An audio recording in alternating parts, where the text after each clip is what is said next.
Mental health itu sangat penting buat kehidupan kita. Terus kalau misalkan memang sudah terdiagnosa, bagaimana nih supaya kita bisa menjalani kehidupan kita yang normal-normal aja, dengan hati yang tenang, jiwa yang tenang, pikiran yang tenang, kondisi badan fisik yang sehat seperti itu. Oke, perlu dipahami bahwa memang kesehatan mental itu sesuatu yang sangat penting gitu. Jadi bukan sekedar udahlah gitu, stres dikit ntar juga hilang gitu. Kadang kan gitu ya.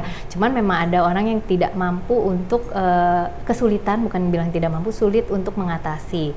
Sehingga kalau kesehatan mental itu udah mulai terpengaruh, larinya ke banyak hal gitu ya, bisa ke pekerjaan, ke emosi, ke daily life-nya gitu ya, kehidupan sehari-hari, terus kemudian ke sosial, ke lingkungannya istilahnya. Nah, berarti ini kan jadi istilahnya jadi isu penting sebenarnya. Jadi yuk, kalau memang ada something yang memang kita merasa terganggu gitu ya, khususnya dari emosi kita udah mulai unstable gitu ya, terus kita udah mulai susah ngontrol rasa stres kita, kemudian cemasnya juga udah mulai menjadi sampai jadi lari ke fisik, misalnya tadi simptom fisik, sakit secara fisik kita gitu ya, dan ketika ke dokter misalnya nggak ada masalah yang berarti gitu, berarti yuk segera deh istilahnya segera untuk berkonsultasi ke psikolog gitu ya, supaya dibantu sehingga nanti semuanya juga seiring sejalan bisa kembali lagi dengan baik.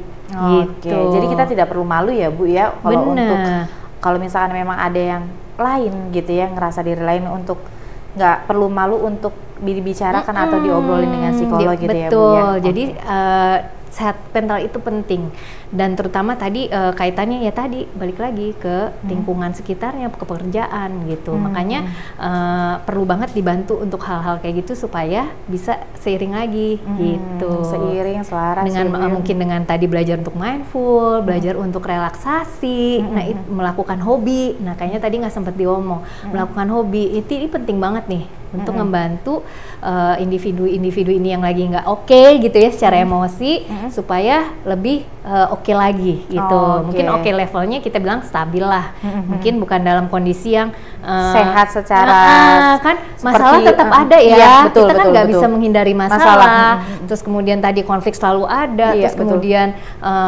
balik lagi kayak tadi omongan orang negatif juga ada aja. Stigma orang ada. Berarti tinggal the way kita bagaimana bereaksi gitu.